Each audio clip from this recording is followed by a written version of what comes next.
মুসলিমদের ওপর সন্ত্রাসী আরাকান আর্মির নিপীড়ন দিন দিন ভয়াবহ রূপ নিচ্ছে। ছবিতে মিয়ানমারে বিদ্রোহী গোষ্ঠী আরাকান আর্মিতে যোগ দেওয়া বেশ কয়েকজন রোহিঙ্গা তরুণ তরুণীকে দেখতে পাচ্ছেন। হত্যা, নির্যাতন, অপহরণ এবং বাস্তুচ্যুতির পর এবার রোহিঙ্গা মুসলিমদের ধর্মীয় পরিচয় ও ইসলামী আরাকানের বুথিডাং, রাথিডং, মংডু এবং প্রত্যন্ত গ্রামগুলোতে রোহিঙ্গা মুসলিমদের ওপর চালানো হচ্ছে নিপীড়নের এক নতুন তাণ্ডব। সশস্ত্র গোষ্ঠী আরাকান আর্মির বিরুদ্ধে রোহিঙ্গা মুসলিমদের ওপর দমনপীড়ন ও ধর্মীয় স্বাধীনতায় হস্তক্ষেপের মারাত্মক অভিযোগ উঠেছে।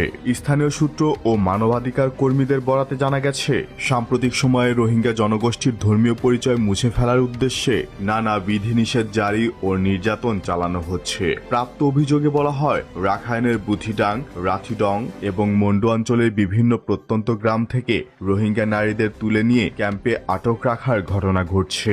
সেখানে তাদের জোরপূর্বক ধর্মান্তরিত করার চেষ্টা, হিজাব পরিধান ও সালাত আদায়ে বাধা দেওয়ার পাশাপাশি শারীরিক ও মানসিক নির্যাতন চালানো হচ্ছে বলে জানা গেছে। অভিযোগে আরও উল্লেখ করা হয়, তথাকথিত প্রশিক্ষণ বা সামাজিক সম্প্রীতির নামে রোহিঙ্গা কিশোরীদের নির্দিষ্ট স্থানে রাখাইন পুরুষদের সাথে অবস্থান করতে বাধ্য করা হচ্ছে। যেসব ব্যক্তি ইসলাম ধর্ম পালনে অনড় থাকছেন তাদের উপর হুমকি ও নির্যাতন বৃদ্ধি করা হয়েছে। পাশাপাশি রোহিঙ্গাদের ঐতিহাসিক ধর্মীয় কেন্দ্র হিসেবে ব্যবহৃত একাধিক মসজিদ দখলের অভিযোগ উঠেছে আরাকান আর্মির বিরুদ্ধে।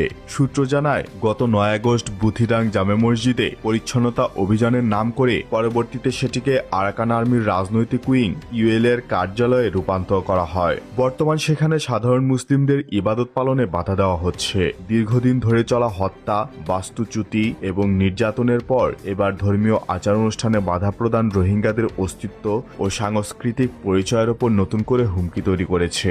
একদিকে রোহিঙ্গা নারীদের ওপর চলছে নির্যাতন ও ধর্ষণ, অন্যদিকে তাদের ইসলামী পরিচয় কেড়ে নেওয়ার চেষ্টা করা হচ্ছে। এই মসজিদগুলো শতাব্দীর পর শতাব্দী ধরে রোহিঙ্গাদের ধর্মীয় ও সাংস্কৃতিক কেন্দ্র হিসেবে কাজ করছিল, আর সেগুলো আরাকান আর্মির সামরিক ও রাজনৈতিক অফিসে পরিণত হয়েছে। যেখানে একসময় আল্লাহর নাম উচ্চারিত হতো, সেখানে আজ রোহিঙ্গা মুসলিমদের হত্যার পরিকল্পনা করা হচ্ছে। আজ যদি রোহিঙ্গা মুসলিমদের ধর্ম, পরিচয় এবং অস্তিত্ব মুছে ফেলার এই তাণ্ডব বন্ধ না হয়, তাহলে সামনে আরও ভয়াবহ পরিস্থিতি তৈরি হবে।